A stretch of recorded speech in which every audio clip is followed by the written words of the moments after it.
Storyshift. You stink! Hey, what are you booing? It says, how good was the Skele, not how good was the opening Rule 34 character. I'm unsubscribing. This channel went down the gutter. Okay.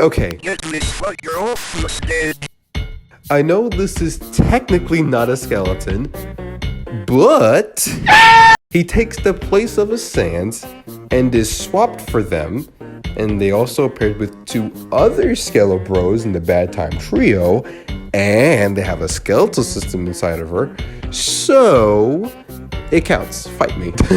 This is a very odd character, and honestly, just a general odd AU in general. You know how Undertale swapped the personalities of characters with each other? Yeah, in Storyshift, it does that even more. And I'll explain that in the next segment of the video. For now, let's just say this Chara is definitely one of the most interesting AU characters. Being made by Vulture the Sparking, or Vulture the Lively, depending on what social media you're using, Storyshift Chara is definitely one of the oldest AUs out there, with the pre-boot Storyshift, being the original, coming out back in December 5th of 2015. Holy hell, that's 9 years old. And the reboot of the AU coming out in December 12th of 2018. For the purposes of this video, I'm going to be going over the pre-boot version of the character, since that is the one I'm most familiar with, since when I was a kid I watched the old dub of Storyshift being 7 years ago. I might cover Reboot Chara in a short in the future, maybe, who knows. Before I go on, don't forget to like and subscribe. So without further ado... Wow. So you're really serious about this, aren't you? Remember what I told you last time? That monsters are like snow. However, that kid was much more like white snow. So, partner, then I guess it's my turn to play with you. But don't worry, I'll play with you for a long, long time.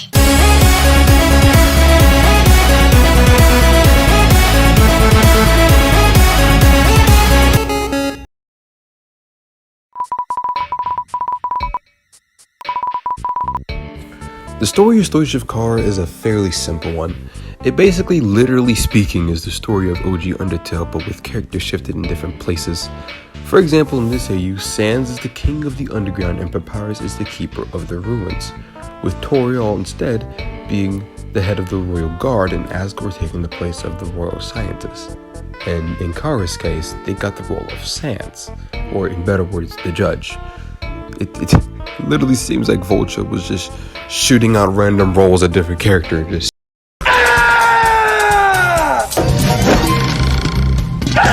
The general backstory of how they got into the underground was apparently they get through another mountain or another hole per se, and they encountered Sans, who instead of killing them, took them slowly and landed them down carefully and took them into the care of Toriel and Asgore.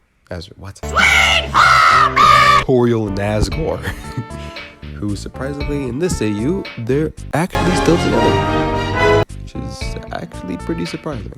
I don't know if there's a single AU that has Toriel and Asgore still together. And you could say that Chara was basically treated as part of the family. The story seems to be very similar to how canon Chara is, except that obviously major changes. And instead of eating, some flowers and getting killed, they instead have a relatively normal life, aside from the fact that their life before in the underground was hell, since he considered a demon child for having magic, but that's besides the point.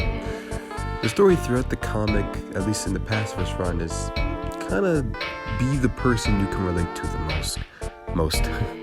Frisk in this story now has someone to relate to more about being a human in the Monster Underground. And considering the pre-boot was never able to be fully finished because, canceled. That seems to be a theme with a lot of these stories. We never really got to explore much of Storyshift Chara, at least in the story department.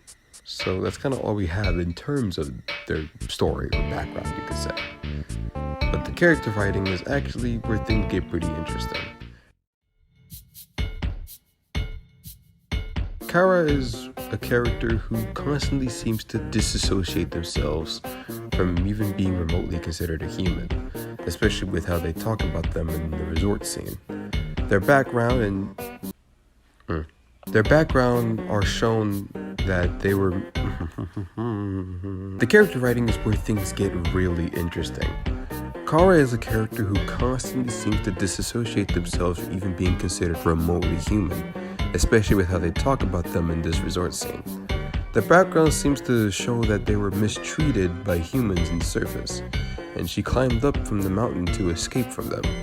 She seems to not understand why anyone would want to go back to the humans above, the same humans who mistreated her. They see Frisk as the same as them, someone who climbed the mountain to escape from them. That's why they're so confused by the fact that they even want to go back. It confuses them, especially since now Chara has a place where they can call home. Their personality shows that with how generally laid back they are. Not to mention the chemistry between him and Azrael is really good. They're a very complex character, and if someone told me Toby...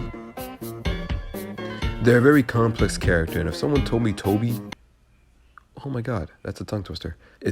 Toby. If someone told me that Toby wrote this, I wouldn't be that surprised. You can obviously tell that they deeply care for those around them, and you can't blame them. They have a much more positive reinforcement from them than any human before them.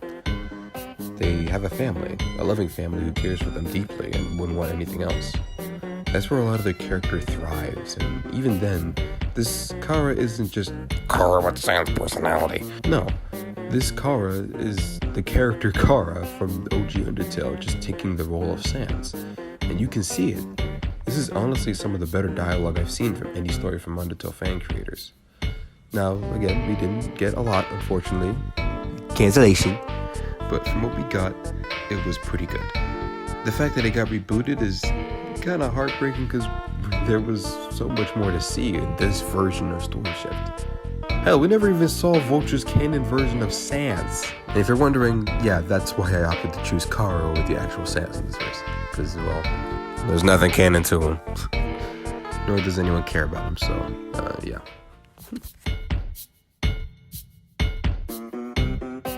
Power scaling Storyshift Chara is kinda hard.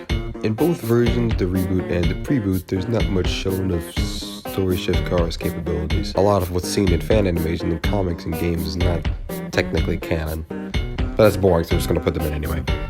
Chara's abilities range from teleportation, aka shortcuts, determination, DT knives, and Azrael-like blasters. This is probably the shortest list of abilities in this series so far. Chara is most noted as having really bad durability. Maybe not as bad as regular Sans, since they are still human with determination after all. But it's still pretty bad, and in most animations you see them still just dodging their attacks. Their magical abilities seem to make up for that. Scaling wise, they're fairly normal in this aspect, peaking at probably just classic Sans level really at best, and weaker than him at least. But this fact is probably why they're a very good pairing with the Bad Time Trio. They definitely complement that trio the most. Here's their place on the tier list. Thanks for watching. Don't forget to like and subscribe. And just remember, if you ever feel useless, just remember you're not King Sans.